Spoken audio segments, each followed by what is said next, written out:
Students, मैं जयपुर से doctor तृप्ति विजयवर्गीय अपने चैनल पर आप लोगों का स्वागत करती हूं और फिर से एक नया चैनल एक्ट और नया वीडियो लेकर के आपके सामने हाजिर हूं। अभी तक हमने पढ़ा था कॉन्ट्रैक्ट एक्ट और सेल्स ऑफ गुड्स एक्ट। आपको मालूम है, इसमें हमने ये जाना कि किस तरह से दो लोगों के बीच में एक एग्रीमेंट होता है और किस तरह से लॉ के जरिए उसकी एनफोर्सिबिलिटी होती है। प्लस उन्हीं चीजों में एडवांस पढ़ा कि जब सेल कॉन्ट्रैक्ट की बात आती है तो किस तरह से आगे चलता है और हमारा एक्ट क्या कहता है। तो आपने इन सारी चीजों में एक जो मोटी बात है वो ये देखी कि कंसिडरेशन कैसे होता है, यानी दोनों पार्टीज अपने अपने कंसिडरेशन को कैसे फुलफिल करती हैं।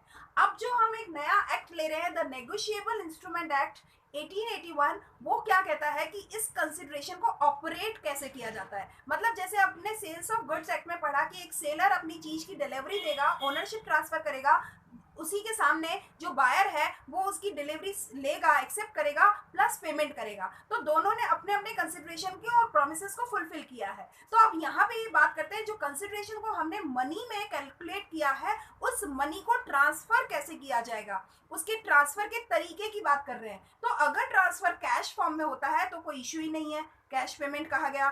लेकिन आपको मालूम होगा हमारा जो डेली कमर्शियल लाइफ है उसमें मोर देन 50% जो ट्रांजेक्शन्स होते हैं वो बैंक के जरिए होते हैं, या कहना चाहिए नेगोशिएबल इंस्ट्रूमेंट के जरिए होते हैं।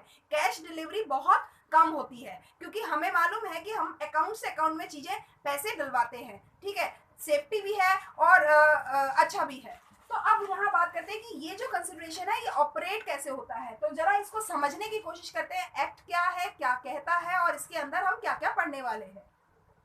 शुरू करते हैं इन दो वर्ड से, क्योंकि नेगोशिएबल इंस्ट्रूमेंट एक्ट में ये दोनों वर्ड थोड़े से अलग है, अनयूजुअल है, अनफ्रेंडली है, ठीक है। तो हम जब अगर पहली बार इस एक्ट को पढ़ रहे होते हैं तो थोड़ा सा समझना जरूरी है कि एक्ट शुरू कर रहे हैं उससे पहले उसके वर्डिंग्स को समझ लें। तो नेगोशिएबल क्या होता है, आपने जैसा कि देखा कि मैंने लिखा है, नेगोशिएबल का मतलब होता है ट्रांसफरेबल बाय डिलीवरी, देने के द्वारा किसी एक चीज को दूसरे तक पहुंचा देना। और इंस्ट्रूमेंट का मतलब यहाँ पे ये कहता है एक रिटन डॉक्यूमेंट से है, यहाँ इंस्ट्रूमेंट का मतलब रिटन डॉक्यूमेंट है। तो अगर हम इन दोनों बातों को एक साथ क्लब फॉर्म में पढ़ें तो हम ये कह सकते हैं एक ऐसा पीस ऑफ पेपर की बात करिए, यानी डॉक्यूमेंट की बात करिए, एक ऐसा piece of paper which entitles a person, जो एक व्यक्ति को एंटाइटल कर देता हो to a certain sum of money, जिसमें एक निश्चित राशि पैसे की लिखी गई हो, बाय डिलीवरी और बाय एंडोर्समेंट एंड डिलीवरी। या तो वो देने के द्वारा चीजें दूसरे तक पहुंच जाएंगी, या फिर उसका एंडोर्समेंट और डिलीवरी के द्वारा वो चीजें उस दूसरे व्यक्ति तक पहुंच जाएंगी जिसका कि नाम लिखा गया है। अब एक शब्द आया इसमें, एंडोर्समेंट। एंडोर्समेंट क्या होता है, जब एक नेगोशिएबल इंस्ट्रूमेंट के पीछे कुछ लिख दिया जाए उसको एंडोर्समेंट कहते हैं। अगर आपको मैं बोलूं तो हिंदी में दो शब्द याद रख लो, एक तो है पृष्ठांकन या फिर कह दो बेचान।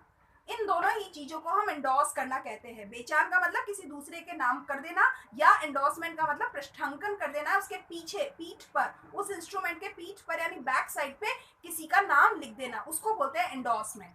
ठीक बात है, तो ये वाली बात समझ में आ गई होगी। अब जरा बात करते हैं कि इस एक्ट में क्या क्या है, कब अप्लाई हुआ और कहाँ कहाँ लागू है। तो देखो, ये बन गया था कि 1 मार्च 1881 में ये एक्ट बन गया था, लेकिन एनफोर्समेंट इसका 1882 में हुआ था। तो एक बात याद रखो, जिस साल बिल पास होता है उसी साल उसका फॉर्मेशन ईयर माना जाता है। तो बिल पास उसका 1881 में हुआ था और ये जो लागू हुआ था ये 1882 में हुआ था। ठीक बात है। अब आगे की बात करते हैं, पूरे इंडिया पे लागू है ये, और ये स्पेशली बताता है कि जितने भी कमर्शियल ट्रांजेक्शन्स हैं उसमें जो कंसिडरेशन मनी फॉर्म में है उसका ऑपरेट कैसे किया जाएगा। हम बात करते हैं इसके सेलेंट फीचर्स की, क्या क्या इसके सेलेंट फीचर्स हैं। तो देखो, अगर बात करें कि क्या खास बातें होती है इसमें, तो देखो मैं बता दूं कि इसकी बहुत सारी खास बातें हैं। सबसे पहला है फ्रीली ट्रांसफरेबल, बहुत ही आराम से इसे ट्रांसफर किया जा सकता है, क्योंकि केवल डिलीवरी से भी ये ट्रांसफर हो जाता है और एंडोर्समेंट और डिलीवरी से भी ये ट्रांसफर हो जाता है। तो अगर हम बात करें, the property in a negotiable instrument passes from one person to another by delivery, तो डिलीवरी होने देने से भी ये पास कर दिया जाता है। दूसरी बात कहते हैं कंसिडरेशन की, और कंसिडरेशन का मतलब है इसके रिटर्न में। तो every negotiable instrument is presumed to have been made drawn, accepted, negotiated और ट्रांसफर्ड फॉर कंसिडरेशन। किसी भी कंसिडरेशन के लिए इसे चाहे तो बनाया जा सकता है, ड्रॉ किया जा सकता है, स्वीकार किया जा सकता है या नेगोशिएट किया जा सकता है। तो इसमें कंसिडरेशन शामिल हो जाता है। आगे ये बात कहता है डेट। ये कहता है every negotiable instrument bearing date is presumed to have been drawn on such date. जिस तारीख को वो इंस्ट्रूमेंट बना दिया गया है, जैसे अपन जनरली बात करें नेगोशिएबल इंस्ट्रूमेंट में चेक होता है, उस चेक पे डेट जिस दिन की डल जाती है, हम ये मानते हैं कि इस दिन इसको ड्रॉ किया गया है। ठीक है, आपने कई बार देखा होगा डेट नहीं डाली जाती है, बाद में डेट डाली जाती है, ताकि कि वो जो 3 महीने का एक स्पेसिफिक पीरियड है उसको हम थोड़ा सा बचा के रख सके। जिस दिन हमें ये चेक किसी को देना है तब हम उस पर डेट डाल देते हैं, तो जिस दिन की डेट डलती है उसी दिन ये ड्रॉ हुआ ऐसा माना जाता है। राइट, अब आगे बात करते हैं कि नेक्स्ट आता है रिकवरी। रिकवरी यानी इसकी रिकवरी कैसे की जा सकती है, इसको प्राप्त कैसे किया जा सकता है। तो ये कहता है it can sue upon a negotiable instrument in his own name for the recovery of the amount. जो अमाउंट इसमें लिखी गई है उस अमाउंट की रिकवरी के लिए अपना नाम डाला जाता है, जिस व्यक्ति के नाम पे आपको ये नेगोशिएबल इंस्ट्रूमेंट ड्रॉ करना है। अब आता है एक फीचर टाइम। टाइम में दो बातें हैं, एक है एक्सेप्टेंस का टाइम और एक टाइम है ट्रांसफर का। तो ये कहता है when a bill of exchange has been accepted it is presumed that it was accepted within a reasonable time of its date and before its maturity. Maturity का मतलब यहाँ होता है जिस दिन की डेट इस पे डली होगी उसके 90 दिन के अंदर अंदर, 90 डेज के अंदर अंदर इसकी मैच्योरिटी होती है। ठीक है, तो इस मैच्योरिटी पीरियड से पहले पहले इसको एनकैश करना होता है। तो यहाँ पे ये कहता है किस टाइम पे ये एक्सेप्ट किया गया है वो टाइम, प्लस ये ट्रांसफर किस टाइम पे किया गया है वो टाइम, दोनों काउंट होंगे।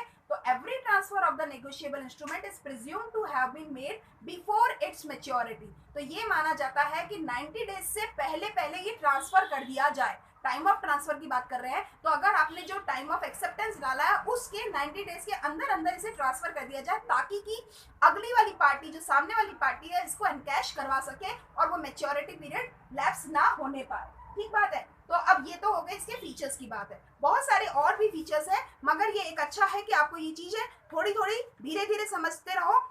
हम इसके आगे लेते हैं, इसके टाइप्स की बात करते हैं। जनरली नेगोशिएबल इंस्ट्रूमेंट 3 तरह का माना जाता है, लेकिन मैं आपको थोड़ा सा डिटेल में बताती हूँ। इसको मेन क्लासिफिकेशन आप 2 तरह का मानो।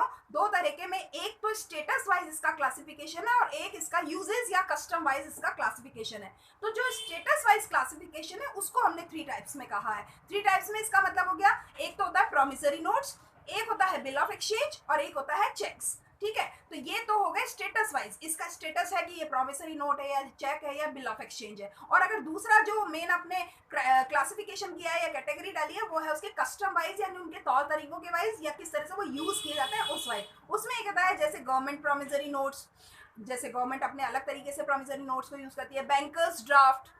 ठीक है, एक और होता है पे ऑर्डर्स या हुंडीज या रेलवे रिसिप्ट्स, ये भी सब नेगोशिएबल इंस्ट्रूमेंट्स है। लेकिन जनरली हम स्टेटस वाले टाइप्स की बात करते हैं जिसमें हम 3 ही तरह की बात करते हैं, promissory note, bill of exchange और चेक्स। तो मगर पता होना चाहिए कि ये दूसरे तरीके के भी होते हैं जो कस्टम या यूजेस वाइज होते हैं और 3-4 तरीके के होते हैं। हमारे जो कोर्स में या हमारे जो कहना चाहिए टेक्स्ट कोर्स की बात करें तो वहाँ हम promissory notes, bill of exchange और हम चेक्स की बात करेंगे, और इन्हीं चीज़ों को मैं आगे डिटेल में नेक्स्ट वीडियो में बताऊंगी। पूरी उम्मीद करती हूँ कि आज आपको ये वीडियो जो इंट्रोडक्शन ऑफ नेगोशिएबल इंस्ट्रूमेंट है ये आपको पसंद आएगा, और आपने ज़रूर मेरे चैनल को सब्सक्राइब कर दिया होगा, नहीं किया है तो अब कर दीजिए। And thank you for watching my videos regularly. Thank you.